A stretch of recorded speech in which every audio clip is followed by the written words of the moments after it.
Castello di Tiene e Associazione Pedemontana.vi Turismo, in collaborazione con il Comune, hanno firmato un accordo per garantire una maggiore fruibilità del Castello di Tiene nel Vicentino, che è appena stato restituito ai residenti e ai turisti dopo un importante restauro cominciato nel 2010. Un lavoro che ha permesso il recupero del torrione est e con esso dei preziosi affreschi cinquecenteschi che decorano la facciata della villa. Andati persi nel corso del Novecento, dopo un'intensa e accurata operazione voluta dai proprietari, sono oggi tornati alla luce due imponenti cavalieri e due cavalli che dal 1520 circa decoravano la facciata est di questo straordinario esempio di villa prepalladiana. È un intervento estremamente complesso perché si è trattato di intervenire su superfici intonacate ed affreschi che risalgono all'inizio del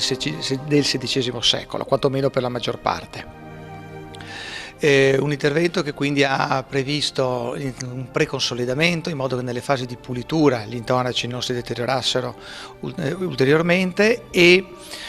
a seguito di questo sono state fatte le necessarie integrazioni. Il lavoro più difficile è stato ovviamente quello del recupero degli affreschi, dove c'erano tutte quante delle tracce, sono stati fatti dei cartoni prima dei lavaggi che hanno ulteriormente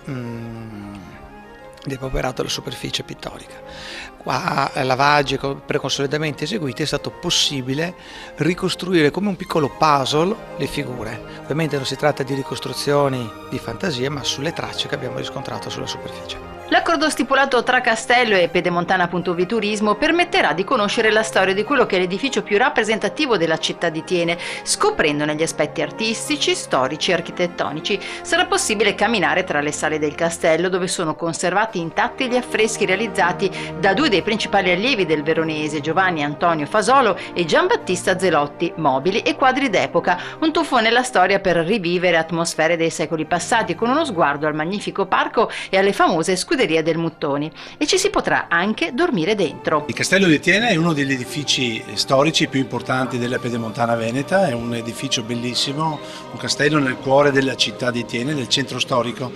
e grazie all'accordo tra il Comune di Tiene, la famiglia Tiene e l'Associazione Pedemontana noi riusciremo finalmente ad aprirlo in tutti i giorni alla settimana, quindi ci sarà la possibilità per i turisti di immergersi in un ambiente bellissimo risalente alla metà del 400 con la visita di un castello di epoca prepalladiana con affreschi però del 500, con delle scuderie assolutamente fantastiche che sicuramente interesserà molto i turisti, specialmente quelli stranieri.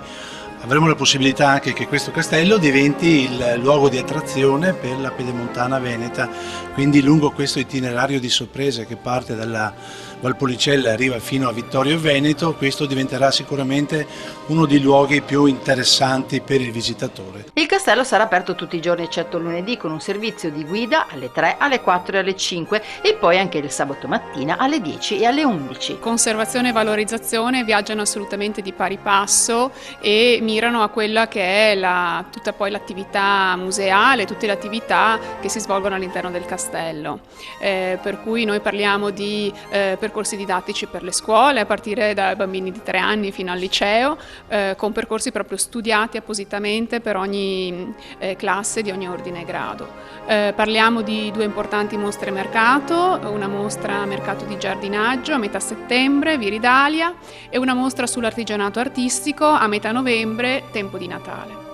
E poi parliamo di turismo culturale.